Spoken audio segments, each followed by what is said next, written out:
আসসালামু আলাইকুম, স্বাগতম ইনসাইড টিভি সংবাদে। আমি মোহাম্মদ কিবরিয়া আজকের সব আন্তর্জাতিক খবর নিয়ে হাজির হয়েছি। শুরুতেই জানিয়ে দিব সংবাদ শিরোনাম, তারপর বিস্তারিত। ড্রোন হামলায় রাশিয়ার পশ্চিমাঞ্চলে তেলের ডিপোতে আগুন। ইরান ইসরায়েল সংঘাত, যে বোমা পাল্টে দিতে পারে যুদ্ধের সমীকরণ। ইউরোপ আমেরিকায় তৃতীয় বিশ্বযুদ্ধের ভয়। ভেনেজুয়েলা অভিযানে গোপন অস্ত্র ব্যবহারের কথা স্বীকার করলেন ট্রাম্প। ফের ইরান ইসরায়েল যুদ্ধের উত্তেজনা।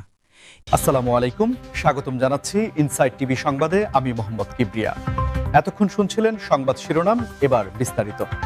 রাশিয়ার পশ্চিমাঞ্চলে একটি তেলের ডিপোতে ড্রোন হামলার পর যে ভয়াবহ আগুনের সূত্রপাত হয়েছে তা শুধুমাত্র একটি দুর্ঘটনা বা বিচ্ছিন্ন ঘটনা নয়, বরং এটি আধুনিক যুদ্ধের পরিবর্তিত কৌশলের একটি স্পষ্ট উদাহরণ, যেখানে ফ্রন্টলাইন বা যুদ্ধক্ষেত্র থেকে শত শত মাইল দূরে অবস্থিত গুরুত্বপূর্ণ অবকাঠামো আর নিরাপদ নয়। ড্রোন প্রযুক্তি যুদ্ধের ময়দানকে এমনভাবে বদলে দিয়েছে যে এখন বিশাল সেনাবাহিনী বা দামি যুদ্ধবিমান ছাড়াই শত্রুপক্ষের অর্থনীতির লাইফলাইন বা জ্বালানি সরবরাহে বড় ধরনের আঘাত হানা সম্ভব হচ্ছে, যেমনটি আমরা রাশিয়ার এই তেলের ডিপোতে হামলার ক্ষেত্রে দেখলাম। এই অগ্নিকাণ্ডের ফলে বিশাল এলাকা জুড়ে কালো ধোঁয়ার কুণ্ডলী ছড়িয়ে পড়ে এবং জরুরি পরিষেবা বা ফায়ার ফাইটারদের আগুন নিয়ন্ত্রণে আনতে দীর্ঘ সময় এবং প্রচণ্ড বেগ পেতে হয়, কারণ তেলের ডিপোর আগুন সাধারণ আগুনের চেয়ে অনেক বেশি ভয়াবহ এবং দ্রুত ছড়িয়ে পড়ার ক্ষমতা রাখে।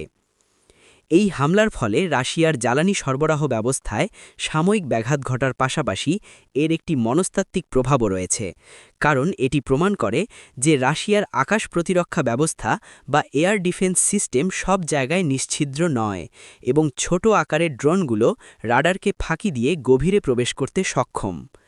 জ্বালানি বা তেল হল আধুনিক যুদ্ধের অন্যতম প্রধান রসদ, তাই তেলের ডিপো বা রিফাইনারিগুলোতে হামলা করা মানে হল প্রতিপক্ষের লজিস্টিক সাপোর্টে সরাসরি আঘাত করা, যাতে তাদের ট্যাঙ্ক, বিমান এবং যানবাহনের চলাচল ব্যাহত হয়। এছাড়া এই ঘটনার পরিবেশগত প্রভাবও অত্যন্ত মারাত্মক, কারণ পোড়া তেল এবং ধোঁয়া বাতাস ও মাটিকে দূষিত করে, যা স্থানীয় জনসাধারণের স্বাস্থ্যের জন্য দীর্ঘমেয়াদী ঝুঁকির কারণ হয়ে দাঁড়াতে পারে। আন্তর্জাতিক রাজনীতির রঙ্গমঞ্চে আবারও নতুন করে উত্তেজনার পারদ চড়তে শুরু করেছে মধ্যপ্রাচ্যে, যেখানে ইরান এবং ইসরায়েলের মধ্যেকার দ্বিপাক্ষিক সম্পর্ক এবং সামরিক অবস্থান নিয়ে বিশ্বজুড়ে চলছে নানামুখী বিশ্লেষণ ও জল্পনা কল্পনা।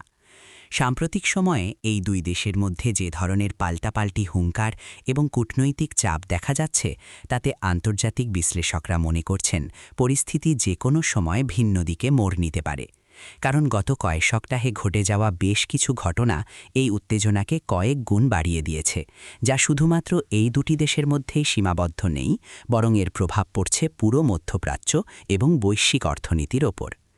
বিশেষ করে যখনই এই অঞ্চলে কোনো ধরনের সামরিক তৎপরতা বা কঠোর অবস্থানের খবর আসে, তখনই বিশ্ববাজারে তেলের দামে অস্থিরতা দেখা দেয় এবং শেয়ার বাজারে বড় ধরনের পতন লক্ষ্য করা যায়।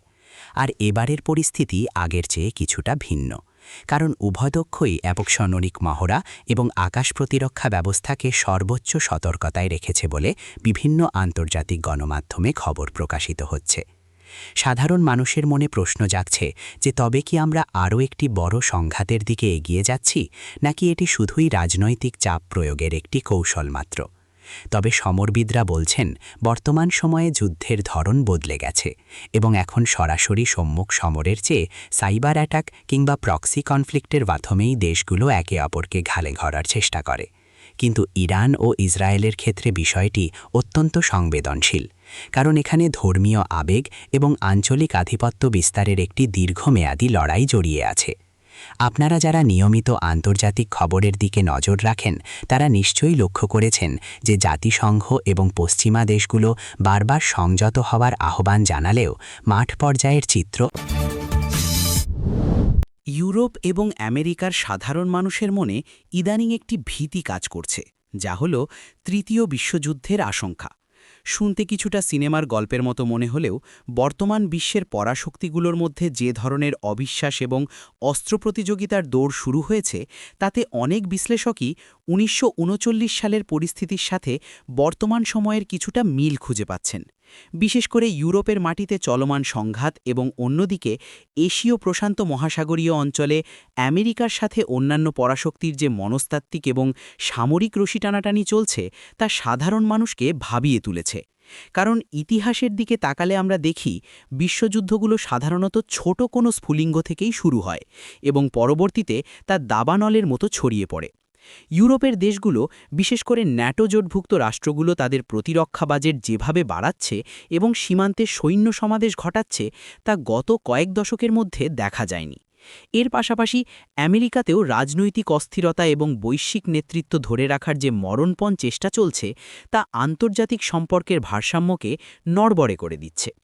সোশ্যাল মিডিয়া এবং বিভিন্ন অনলাইন ফোরামে সাধারণ মানুষ প্রায়ই প্রশ্ন তুলছেন যে আমরা কি তবে পারমাণবিক যুদ্ধের হুমকির মুখে দাঁড়িয়ে আছি? কারণ আধুনিক যুদ্ধাস্ত্রগুলো এত বেশি বিধ্বংসী যে একটি ভুল সিদ্ধান্ত পুরো মানবজাতিকে ধ্বংসের মুখে ঠেলে দিতে পারে। তবে আশার কথা হলো কূটনৈতিক চ্যানেলগুলো এখনও খোলা আছে এবং বিশ্বের অধিকাংশ মানুষই শান্তি চায়। তবুও রাষ্ট্রনেতাদের কিছু হঠকারী সিদ্ধান্ত এবং উগ্র জাতীয়তাবাদী চিন্তাচেতনা অনেক সময় পরিস্থিতির নিয়ন্ত্রণ তাদের হাতছাড়া করে দেয়। অর্থনীতির চাকা সচল রাখতে এবং নিজেদের প্রভাব বলয় ঠিক রাখতে গিয়ে পরাশক্তিগুলো যেভাবে একে অপরের মুখোমুখি অবস্থান নিচ্ছে তাতে তৃতীয় বিশ্বের দেশগুলোও শঙ্কিত। কারণ যদি সত্যি বড় কোনো সংঘাত বাঁধে তবে খাদ্য সংকট, জ্বালানি সংকট এবং মানবিক বিপর্যয় এমন পর্যায়ে পৌঁছাবে যা সামাল দেওয়া কোনো একক দেশের পক্ষে সম্ভব হবে না। ইরান এবং ইসরায়েলের মধ্যে চলমান বা সম্ভাব্য সংঘাতের আলোচনায় বারবার উঠে আসছে এমন একটি বোমার কথা যা যুদ্ধের পুরো সমীকরণ বা স্ট্র্যাটেজিক ব্যালেন্সকে সম্পূর্ণ বদলে দিতে পারে বলে সামরিক বিশেষজ্ঞরা ধারণা করছেন।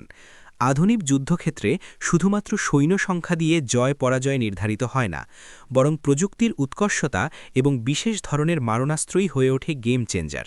আর ঠিক এই জায়গাতেই ইরান এবং ইসরায়েল উভয়ই একে অপরকে টেক্কা দেওয়ার জন্যে তাদের অস্ত্রাগারে এমন কিছু যোগ করার চেষ্টা করছে যা প্রতিপক্ষের বাংকার বা মাটির গভীরের স্থাপনাগুলো ধ্বংস করতে সক্ষম। বিশেষ করে ইসরায়েলের বাংকার বাস্টার বোমা এবং ইরানের হাইপারসনিক মিসাইল টেকনোলজি নিয়ে গত কয়েক মাস ধরে ব্যাপক আলোচনা চলছে। কারণ ইরানের পারমাণবিক কর্মসূচিগুলো মাটির অনেক গভীরে সুরক্ষিত অবস্থায় রয়েছে এবং সাধারণ মিসাইল দিয়ে সেগুলোতে আঘাত হানা প্রায় অসম্ভব। এই পরিস্থিতিতে এমন কোনো বোমার অস্তিত্ব যদি থাকে যা পাহাড়ের গভীরে বা কংক্রিটের পুরু স্তর ভেদ করে লক্ষ্যবস্তুতে আঘাত হানতে পারে, তবে তা নিশ্চিতভাবেই ইসরায়েলকে একটি বড় সুবিধাজনক অবস্থানে নিয়ে যাবে। অন্যদিকে ইরানও বসে নেই, তারাও এমন প্রযুক্তির উন্নয়ন ঘটাচ্ছে যা ইসরায়েলের আয়রন ডোম বা এরো ডিফেন্স সিস্টেমকে ফাঁকি দিয়ে তেল আবিব বা হাইফার মতো গুরুত্বপূর্ণ শহরে আঘাত হানতে পারে। এই সমীকরণ বদলে দেওয়া বোমা আসলে কোনো একক অস্ত্র নয়, বরং এটি একটি রূপক হতে পারে যা উভয় পক্ষের বিধ্বংসী ক্ষমতাকে নির্দেশ করে। যেমন ইলেকট্রোম্যাগনেটিক পালস বা ইএমপি, যা কোনো বিস্ফোরণ ছাড়াই একটি বিশাল এলাকার বিদ্যুৎ এবং যোগাযোগ ব্যবস্থা সম্পূর্ণ অচল করে দিতে পারে। যুদ্ধের ময়দানে এই ধরনের প্রযুক্তির ব্যবহার হলে তা শুধুমাত্র সামরিক স্থাপনা নয়, বরং সাধারণ মানুষের জীবনযাত্রাকেও স্তব্ধ করে দেবে। কারণ বিদ্যুৎ, পানি এবং ইন্টারনেটের মতো মৌলিক পরিষেবাগুলো তখন আর কাজ করবে না। আন্তর্জাতিক মহল এই অস্ত্র প্রতিযোগিতা নিয়ে গভীরভাবে উদ্বিগ্ন, কারণ একবার যদি এই ধরনের উচ্চ ক্ষমতাসম্পন্ন অস্ত্রের ব্যবহার শুরু হয় তবে তার কোনো নির্দিষ্ট সীমানার মধ্যে আটকে রাখা যাবে না এবং এর তেজস্ক্রিয়া বা পরিবেশগত প্রভাব প্রতিবেশী দেশগুলোর ওপরও পড়বে। সাবেক মার্কিন প্রেসিডেন্ট ডোনাল্ড ট্রাম্পের একটি সাম্প্রতিক বক্তব্য বা প্রতিবেদন আন্তর্জাতিক অঙ্গনে নতুন করে চাঞ্চল্যের সৃষ্টি করেছে, যেখানে দাবি করা হচ্ছে যে তিনি ভেনেজুয়েলা অভিযানে গোপন অস্ত্র বা বিশেষ কৌশল ব্যবহারের কথা স্বীকার করেছেন বা ইঙ্গিত দিয়েছেন, যা এতদিন লোকচক্ষুর আড়ালে ছিল। এই খবরটি প্রকাশ হওয়ার পর থেকেই ল্যাটিন আমেরিকা এবং আন্তর্জাতিক রাজনীতিতে নতুন করে বিতর্কের ঝড় উঠেছে। কারণ কোনো দেশের সার্বভৌমত্বের ওপর গোপনে আঘাত হানা বা গোপন অস্ত্র প্রয়োগ আন্তর্জাতিক আইনের পরিপন্থী হতে পারে বলে অনেক বিশেষজ্ঞ মনে করছেন। ভেনেজুয়েলার সাথে আমেরিকার সম্পর্ক গত কয়েক দশক ধরেই টানাপোড়েনের মধ্য দিয়ে যাচ্ছে। বিশেষ করে ভেনেজুয়েলার তেল সম্পদ এবং বামপন্থী রাজনৈতিক মতাদর্শ আমেরিকার পররাষ্ট্রনীতির সাথে সাংঘর্ষিক হওয়ায় সেখানে ক্ষমতার পরিবর্তন আনার জন্য আমেরিকা বিভিন্ন সময়ে বিভিন্ন কৌশল অবলম্বন করেছে বলে অভিযোগ রয়েছে। ট্রাম্পের এই কথিত স্বীকারোক্তি বা গোপন নথিপত্রের তথ্য যদি সত্য হয় তবে এটি প্রমাণ করে যে আধুনিক বিশ্বে সরকার পরিবর্তনের জন্য পরাশক্তিগুলো প্রথাগত যুদ্ধের বাইরেও এমন কিছু প্রযুক্তি বা কৌশল ব্যবহার করে যা সাধারণ মানুষের কল্পনার বাইরে। বিষয়টি নিয়ে ভেনেজুয়েলার বর্তমান সরকার তীব্র প্রতিক্রিয়া ব্যক্ত করেছে এবং আন্তর্জাতিক সম্প্রদায়ের কাছে এর বিচার দাবি করেছে। অন্যদিকে আমেরিকার অভ্যন্তরীণ রাজনীতিতেও এটি নিয়ে মিশ্র প্রতিক্রিয়া দেখা যাচ্ছে, যেখানে একদল মনে করছেন জাতীয় স্বার্থে এমন পদক্ষেপ জরুরি ছিল, আবার অন্য দল একে অনৈতিক এবং অবৈধ বলে আখ্যায়িত করছেন। গোপন অস্ত্র বলতে এখানে ঠিক কী বোঝানো হয়েছে তা নিয়ে সামরিক বিশেষজ্ঞদের মধ্যে মতভেদ রয়েছে। কেউ বলছেন এটি হতে পারে কোনো উচ্চ ক্ষমতা সম্পন্ন সাইবার অস্ত্র যা ভেনেজুয়েলার বিদ্যুৎ কেন্দ্র বা যোগাযোগ ব্যবস্থাকে অচল করে দিয়েছিল। আবার কেউ ধারণা করছেন এটি হয়তো কোনো মনস্তাত্ত্বিক যুদ্ধের অংশ ছিল। এই ধরনের তথ্যের প্রকাশ ভবিষ্যতের আন্তর্জাতিক সম্পর্কের ক্ষেত্রে আস্থার সংকট তৈরি করতে পারে, কারণ কোনো দেশই তখন আর নিরাপদ বোধ করবে না এবং সবাই একে অপরের বিরুদ্ধে গোপন ষড়যন্ত্রের আশঙ্কা করবে। একজন নিউজ ক্রিয়েটর হিসেবে আমি চেষ্টা করছি এই জটিল বিষয়টিকে সহজভাবে আপনাদের সামনে তুলে ধরতে, যাতে আপনারা বুঝতে পারেন যে বিশ্বের মোড়লরা পর্দার আড়ালে আসলে কী ধরনের খেলা খেলেন। আপনাদের কি মনে হয় ভিনদেশের অভ্যন্তরীণ বিষয়ে এমন গোপন হস্তক্ষেপ কি সমর্থনযোগ্য, নাকি প্রতিটি দেশের সার্বভৌমত্বকে সম্মান জানানো উচিত?